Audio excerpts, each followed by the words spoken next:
11월 9일 독일의 메르켈 총리는 베를린 장벽 붕괴 30주년을 맞아 열린 기념식에서 유대인 학살에 대해 11월 9일은 독일 역사에서 운명적인 날이며 우리는 1938년 벌어진 유대인 탄압을 기억해야 합니다 라고 강조했습니다. 그 이유는 이날이 나치 정권이 600만 명의 유대인들을 본격적으로 탄압하기 시작한 날이기도 하기 때문입니다. 시간을 거슬러 1938년 11월 9일 나치스 돌격대와 독일 시민들은 이날 하룻밤 사이에 유대인 상점 7천여 곳과 유대교 회당 1,400여 곳 이상을 공격해 파괴했습니다. 이른바 수정의 밤이라고 불리는 사건으로 이날 이후 나치는 유대인에 대한 잔혹한 학살을 시작했습니다. 메르켈 총리는 수정의 날 이후 벌어진 일은 인류에 대한 범죄이자 문명에 대한 파괴였다라고 말하며 고개를 숙였습니다. 독일은 일본과 달리 오래전부터 나치와 관련한 과거사에 대해 반성과 사죄를 해왔었는데요. 1970년 빌리 브란트 서독 총리가 폴란드 바르샤바 시민학살 추모비 앞에서 무릎을 꿇고 사죄하는가 하면 로만 헤어초크와 요하네스 라우, 호르스트 쾰러 등 역대 대통령 또한 과거사를 반성하고 사죄했습니다. 또한 1952년부터 홀로코스트 생존자들을 위해 하나로 약 90조 원 이상을 지원하기도 했었죠.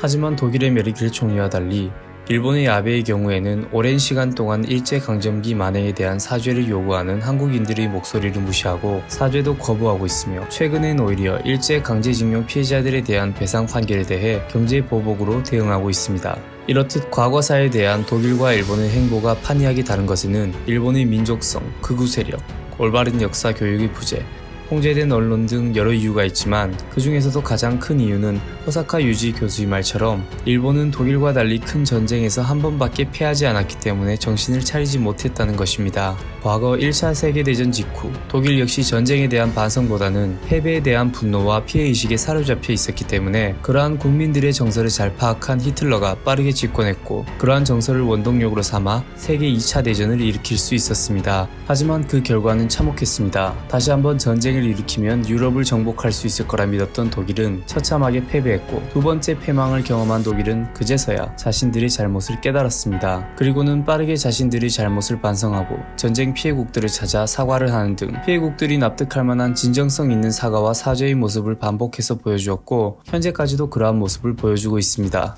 반면 전쟁에서 한 번밖에 패망하지 않았던 일본은 독일이 1차 세계대전 패망 후 보여주었던 모습을 그대로 답습하고 있습니다. 원폭 피해자임을 부각시켜 전쟁의 피해국인 양 코스프레를 하는 등 아직까지도 자신들이 피해를 입힌 아시아 국가들에 대한 진정성 있는 사과와 반성을 하고 있지 않으며 심지어 아직까지 아시아 정복에 대한 야욕을 버리지 못하고 있는데요. 아직까지 6일 승천기가 곳곳에 걸려있고 이모티콘 등 다양한 용도로 활용되고 있다는 것을 비롯해 아베가 개헌을 통해 일본을 전쟁 가능 국가로 만들려고 하는 모습들은 아직까지 일본이 정신 차리지 못하는 모습을 적나라하게 보여주고 있습니다. 사실상 일당 독재 체제에 언론 역시 정권 유지를 위해 통제되고 가짜 뉴스를 퍼나르고 있는 일본에서 자국민들이 잘못을 스스로 자각하고 이를 바로잡기 위해 노력하지 않는다면 아베가 이끌어가는 일본의 미래는 돌이킬 수 없는 끔찍한 두 번째 패망을 맞이하게 될지도 모릅니다. 독일의 전철을 그대로 밟을 일본이 될지 정신 차리고 과거사에 대한 진정성 있는 사죄의 모습을 보여주는 일본이 될지는 일본 국민들의 자각과 노력에 따라 결정될 것 같습니다. 이상 딜리버리였습니다. 감사합니다.